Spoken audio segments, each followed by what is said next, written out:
Ada pertanyaan, ketika seseorang berbuat dosa, berbuat maksiat, atau berbuat tidak baik, maka itu pengaruh dari godaan setan atau pengaruh dari godaan nafsu. Mari kita lihat dalam dua perspektif. Yang pertama tentang setan ya, bahwa dalam surat An-Nahl ayat 99 Allah telah memberikan informasi kepada kita bahwasanya setan itu sebenarnya tidak memiliki kekuasaan atas orang-orang yang beriman dan bertawakal kepada Tuhannya, yakni kepada Allah Subhanahu wa taala.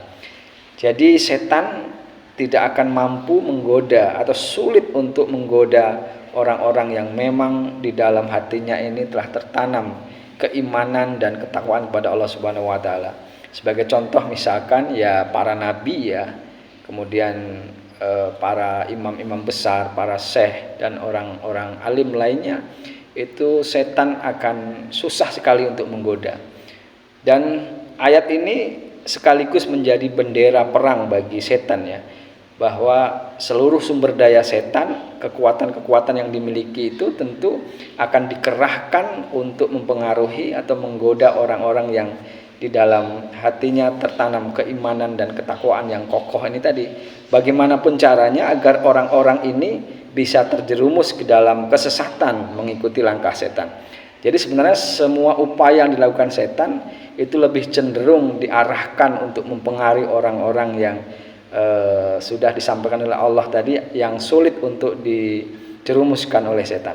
Nah, sementara orang-orang awam yang seperti kita misalkan yang keimanannya fluktuatif, kadang-kadang keimanannya dan ketakwaannya tinggi, kadang rendah, kemudian masih berorientasi kepada kebutuhan dunia, maka setan sebenarnya tidak terlalu risau ya, tidak terlalu mengerahkan energinya untuk menggoda orang-orang yang keimanannya level awam.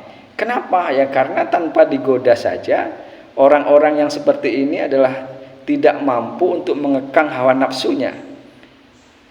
Jadi sebenarnya untuk orang-orang yang level keimanannya itu di bawah rata-rata seperti kita, mungkin ini perbuatan maksiat, perbuatan dosa dan perbuatan tidak baik itu lebih dipengaruhi akibat hawa nafsu kita sendiri. Jadi bukan karena setan ya. Jadi setan tidak memfokuskan diri untuk menggoda orang-orang yang imannya dan ketakwaannya lemah.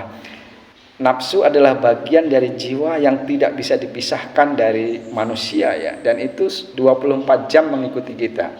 Dengan demikian nafsu yang mengarahkan kepada kejelekan atau keburukan itu menjadi musuh utama bagi kita.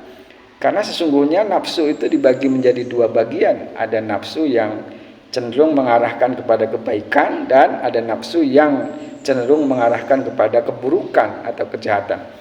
Dan nafsu manusia pada dasarnya lebih cenderung untuk mengarahkan kepada kejahatan. Dengan demikian untuk orang-orang yang level keimanannya biasa-biasa saja, ya setan tidak perlu repot-repot untuk menggoda. Karena orang-orang yang demikian itu sebenarnya punya musuh yang lebih harus diwaspadai, yakni adalah hawa nafsunya. Rasulullah Shallallahu Alaihi Wasallam telah menyampaikan kepada kita bahwa afdhalu jihadi ayyujahadar rajulu nafsaha wa hawa.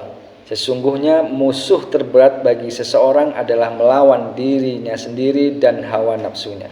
Dengan demikian dapat kita simpulkan bahwa penyebab seseorang melakukan dosa, maksiat dan perbuatan tidak baik pada umumnya adalah bukan karena pengaruh dari setan, dari pengaruh dari hawa nafsu kita sendiri.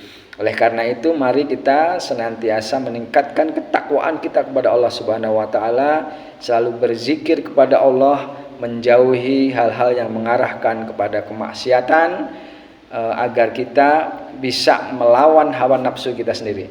Karena hawa nafsu kita ini pada dasarnya selalu berupaya untuk mengarahkan kepada keburukan, keserakahan dunia ya, nafsu syahwat dan godaan-godaan dunia lainnya. Oleh karena itu mari kita selalu berdoa, Allahumma inni a'udzubika min munkaratil akhlaqi wal amali wal ahwa. Ya Allah, Hindarkanlah, lindungilah kami dari akhlak yang buruk, dari amalan yang buruk, dan dari hawa nafsu yang buruk. Demikian yang bisa kita sampaikan. Semoga dapat memberikan manfaat bagi kita semua. Wassalamualaikum warahmatullahi wabarakatuh.